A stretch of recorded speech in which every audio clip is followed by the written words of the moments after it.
الحمدللہ رب العالمین والصلاة والسلام علی رسولہ الکریم اما بعد فاعوذ باللہ من الشیطان الرجیم بسم اللہ الرحمن الرحیم وَيَسْأَلُونَكَ عَنِ الرُّوحِ قُلِ الرُّوحُ مِنْ أَمْرِ رَبِّي وَمَا أُوتِيتُم مِّنَ الْعِلْمِ إِلَّا قَلِيلًا۔ صدق اللہ العظیم۔ واجب الاحترام سامعین، السلام علیکم ورحمۃ اللہ وبرکاتہ۔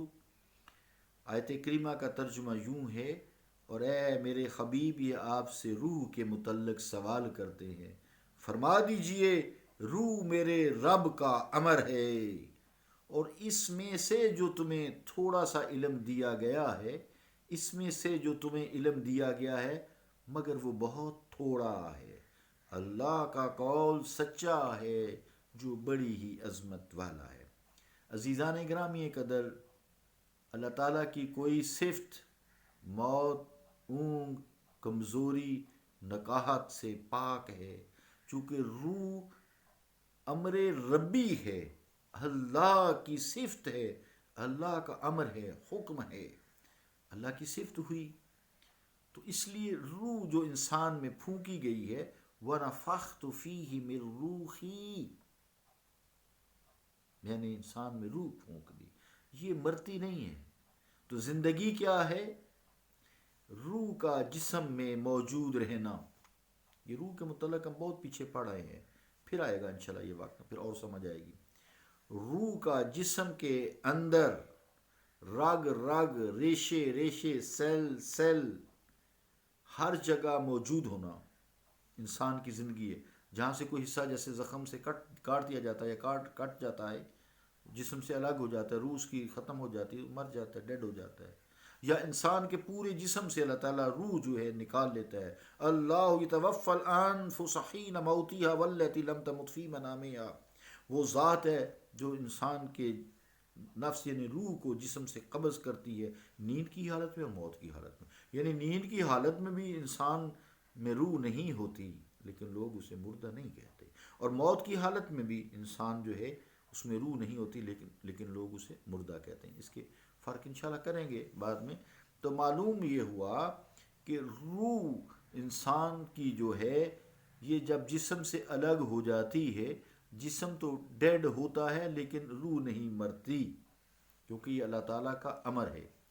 اب جو باتیں ہوئی ہیں کہ مشرکین جو ہے وہ ان سے خطاب ہوا، مخاطب ہوئے ہم، جو صنم پرستی کرتے ہیں، بت پرستی کرتے ہیں، اور پھر یہ بتوں سے یہ امید رکھتے ہیں کہ وہ انہیں خدا کا مقرب بنا دیں گے، جیسے کہ آیات میں نے پیچھے بیان کی ہیں۔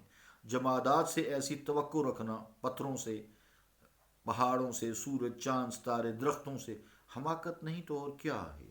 مگر انبیاء اولیاء سے یہ توقع اس لیے بھی ممکن ہے کہ وہ انسان تھے، اور انسان مرنے کے بعد بھی عالم برزخ میں بصورت روح موجود رہتا ہے۔ یہ تو قرآن مجید میں کہا ہے نا کہ روح جو ہے وہ سورہ مطففین میں ہے کہ روح یہ جمع ہو جاتی ہے، کفار کی سجین میں اور مومنوں کی علیین میں۔ وما ادراک ما علیون کتاب مرقوم، یہ کتاب ہے، دفتر ہے، جسے کوئی چیز فائل دفتر میں جمع ہو جاتی ہے۔ نکاح کرتے ہیں تو وہ فائل ایک کاپی دفتر میں جمع ہوتی ہے، رجسٹریشن جو ہوتی ہے یا شناختی کارڈ میں ریکارڈ ہوتا ہے ان کے دفتروں میں۔ اب تو ہر چیز کو سمجھ ہونی چاہیے۔ تو اس طرح روح مرتی نہیں ہے، بلکہ اللہ تعالیٰ کی بارگاہ میں ایز اے روح، بصورت روح موجود رہتی ہے عالم برزخ میں۔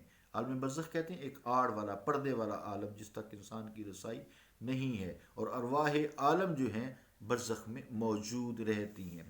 اگر روح کو امر رب ہی کہا جائے، جیسا کہ قرآن مجید نے کہا ہے، میں نے آیت بھی پڑھی ہے، تو کیا جس وقت روح جسم میں خاکی سے منقطع ہو جاتی ہے تو معاذ اللہ امر رب معدوم ہو جاتا ہے؟ استغفر اللہ۔ اللہ تعالیٰ تو معدومیت سے پاک ہے، اللہ تعالیٰ موت سے پاک ہے، اللہ تعالیٰ اونگ نیند سے پاک ہے، اللہ تعالیٰ تھکاوٹ سے پاک ہے، وہ ہر عیب سے پاک ہے۔ موت عیب ہے، نیند عیب ہے، اونگ عیب ہے، یہ ساری باتیں عیب ہے۔ امر ربی کے لیے کوئی موت نہیں ہے، البتہ یہ کہا جا سکتا ہے کہ عارضی طور پر امر ربی یعنی روح کا جسم خاکی کی نسبت سے جو ہے وہ انتقال ہو گیا، یعنی منتقل ہو گئی ہے، انقطاع ہو گیا، منقطع ہو گئی ہے، اور اس وقتی انتقاء کا نام موت رکھا گیا ہے۔ یہ نہیں ہے کہ امر ربی ہی معدوم ہو گیا ہو۔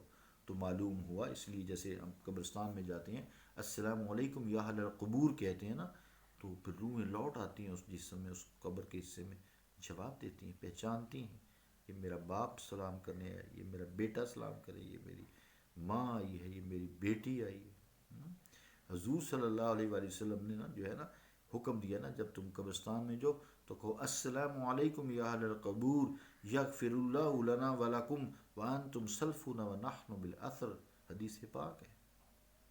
تو کچھ چیز سنتی ہے نا وہاں تو جواب بھی دیتی ہے۔ عقیدے اپنے درست رکھو، جس شخص کا عقیدہ درست ہے وہی قرب الہی پاتا ہے، ادروائز جو عقیدہ جس کا درست نہیں ہے وہ قرب الہی نہیں پاتا، رہتا مسلمان ہی، ہم یہ نہیں کہتے کہ وہ کافر ہو جاتا ہے، استغفر اللہ معاذ اللہ۔ اللہ تعالیٰ سے دعا ہے کہ اللہ تعالیٰ ہمیں دین کی سمجھ عطا فرمائے۔ صلی اللہ تعالیٰ علی رسول خیر خلقہ محمد وعلی آلہ وصحابہ اجمعین برحمتک یا ارحم الراحمین۔